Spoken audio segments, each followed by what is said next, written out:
नमस्कार दोस्तों। तो इस पूरे वॉर में आपने देखा होगा कि ईरान ने जितना यूएई को टारगेट किया है उतना इजराइल को भी टारगेट नहीं किया, या अगर आप देखो तो बाकी गल्फ नेशंस में सबसे ज्यादा अगर किसी को टारगेट किया गया तो स्पेसिफिकली ईरान ने यूएई को टारगेट किया।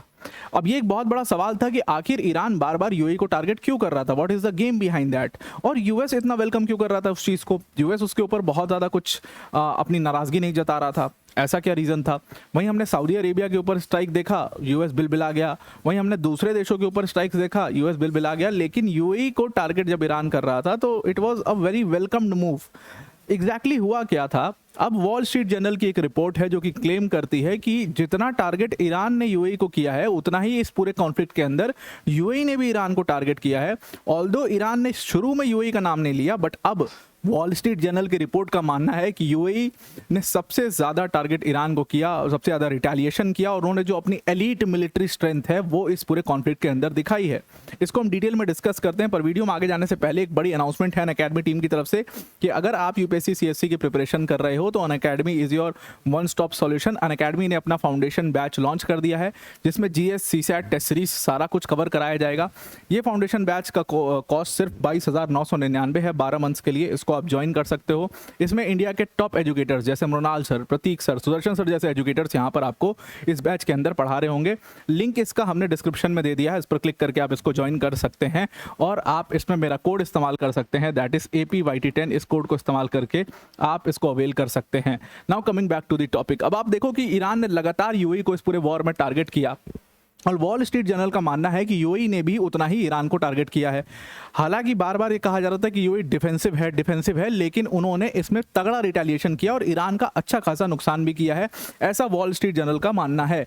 तो क्या हम इसमें ये मान करके चलें कि इस वॉर में जितना यूएस और इजराइल एक साथ लड़ रहे थे, इस वॉर को गल्फ नेशंस की तरफ से यूएई भी उतना ही ज्वाइन होकर के लड़ रहा था? बिल्कुल हाँ, ऐसा आप मान सकते हो कि यूएई ने भी इस वॉर को एक तरीके से ऑफिशियली ज्वाइन ही कर लिया था। वो तो अलग बात है कि बाद में सीजफायर हो गया। ये जो पूरा अटैक किया यूएई ने, ये पाकिस्तान ने जब सीजफायर, जो पूरी बातचीत चल रही थी पाकिस्तान के थ्रू सीजफायर की, उससे सीजफायर से जस्ट कुछ दिनों पहले की बात है, अप्रैल के टाइम पर जब लगातार यूएई जो है वो ईरान के ऊपर अटैक कर रहा था और अच्छा खासा ईरान का इसमें नुकसान किया गया था। वॉल स्ट्रीट जर्नल का मानना है कि जितना भी ये पूरा स्ट्राइक किया है वो ऑयल रिफाइनरीज के ऊपर ईरान की टारगेट कर रहा था यूएई ने। जो ईरान के लावान आइलैंड्स हैं जो पर्शियन गल्फ में मौजूद है, वहाँ पर जो उनकी रिफाइनरी है उसको टारगेट किया और ईरान ने इसके ऊपर रिटेलिएशन भी किया। हालांकि शुरू में ईरान ने यूएई का इसमें नाम नहीं लिया, उन्होंने नहीं बताया कि यूएई इसके लिए रिस्पॉन्सिबल है या कौन इसके लिए रिस्पॉन्सिबल है। उसके पीछे बहुत सारे रीजंस भी हो सकते हैं कि उन्होंने नाम डिस्क्लोज क्यों नहीं किया, क्योंकि शायद उनको लग रहा होगा कि यूएस और इजराइल को ये पसंद नहीं आएगा। अगर मैं गल्फ नेशंस को परेशान करूंगा तो गल्फ नेशंस को बचाने के लिए ये लोग ज़्यादा बड़ा रिटेलिएशन कर सकते हैं, तो इसलिए ईरान ने उस समय पर नाम डिस्क्लोज नहीं किया। और उसके बाद ईरान ने जब रिटेलिएशन किया तो हमने प्रोबेबली इस पूरे कॉन्फ्लिक्ट का सबसे बड़ा रिटेलिएशन देखा यूएई और कुवैत के ऊपर जो हुआ। लेकिन अब आप सोच करके देखिए कि यूएई को बार बार इसमें टारगेट क्यों किया जा रहा था। सऊदी अरेबिया था, बाकी नेशंस थे। अगर सिर्फ बेस के लिए, जो सबका लॉजिक है कि भाई ईरान उन देशों को टारगेट कर रहा है जहां जहां पर यूएस के बेस हैं, तो भाई अरे सऊदी में भी बेस है, बहरीन में भी बेस है, कतर में भी बेस है, उन लोग को टारगेट क्यों नहीं किया गया? यूएई स्पेसिफिक टारगेट क्यों था? क्योंकि यूएई इस पूरी सर्कल से बाहर निकल करके स्पेसिफिकली ईरान को मुंहतोड़ जवाब दे रहा था और तगड़ा रिटेलिएशन कर रहा था और उसको ऑयल रिफाइनरीज को बड़ा अच्छे तरीके से उसको बड़ा नुकसान पहुंचा रहा था। इस वजह से ईरान के लिए बहुत जरूरी था कि वो यूएई को हिट करे और ऐसा हिट करे कि यूएई को वो चीज़ फील भी हो। अब यहाँ पर इन्होंने बहुत बड़ी मिसाइल्स और ड्रोन्स की मदद से यूएई और कुवैत को यहाँ पर टारगेट किया और यूनाइटेड स्टेट्स और ईरान के बीच में सीजफायर होने से पहले लगभग ईरान ने रोज़ हर दिन अगर किसी को टारगेट किया वो यूएई को किया। यूएई सिटीज़ को, उनके एनर्जी इंफ्रास्ट्रक्चर को लगातार ये लोग चोट पहुँचाते रहे और इसकी वजह से क्या हुआ कि यूएई जो है, मतलब उसको ऐसा लगने लगा कि UAE is the prime target और उनको इसको डिफेंड करना पड़ेगा। तो जितना अटैक इजराइल के ऊपर नहीं हुआ है उससे कई ज़्यादा अटैक यूएई के ऊपर हुआ है।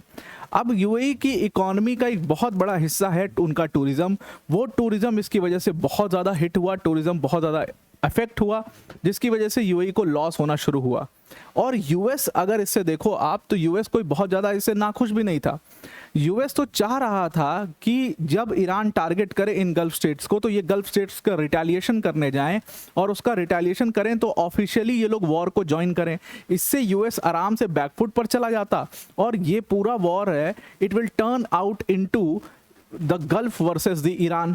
और गल्फ वर्सेस ईरान वॉर ये होता तो यूएस अपना वहाँ पर हथियार भी बेच पाता, वहाँ का जो पूरा एनर्जी इंफ्रास्ट्रक्चर था वो बेकार हो जाता, तो यूरोप को एनर्जी चाहिए होती, वो महंगा तेल जो है वो यूएस से खरीदते। ये सिंपल सा इनका गेम था, सिंपल सा लॉजिक था, लेकिन ऐसा हो नहीं पाया क्योंकि यूएई तो अटैक कर रहा था, लेकिन बाकी गल्फ स्टेट्स जो है वो चुपचाप बैठे हुए थे।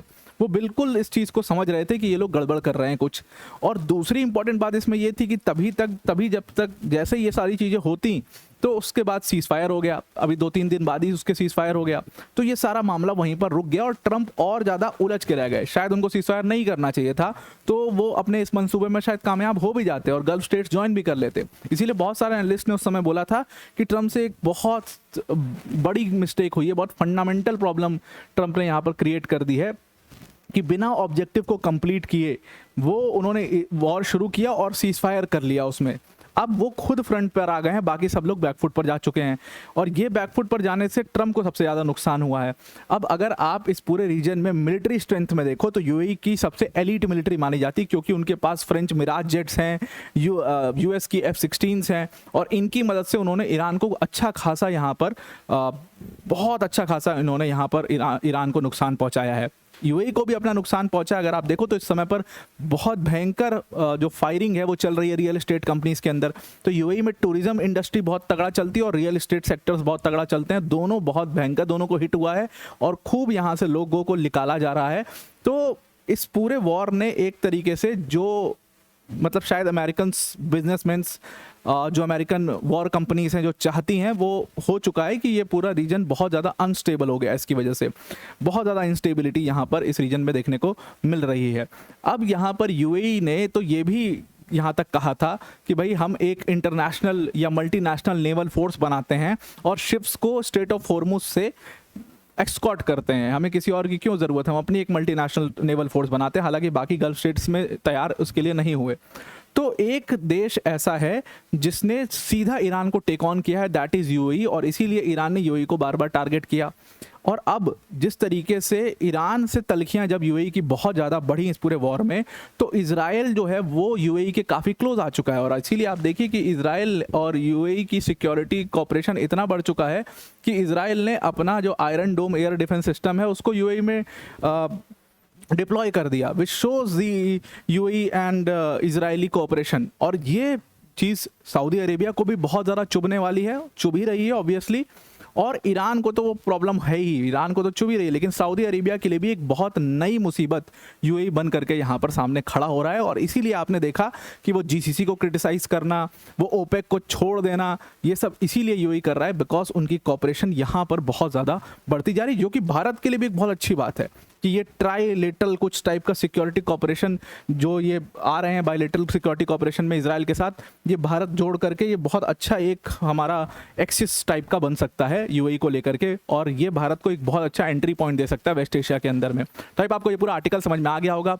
आज के लिए इतना ही। Thank you and have a nice day.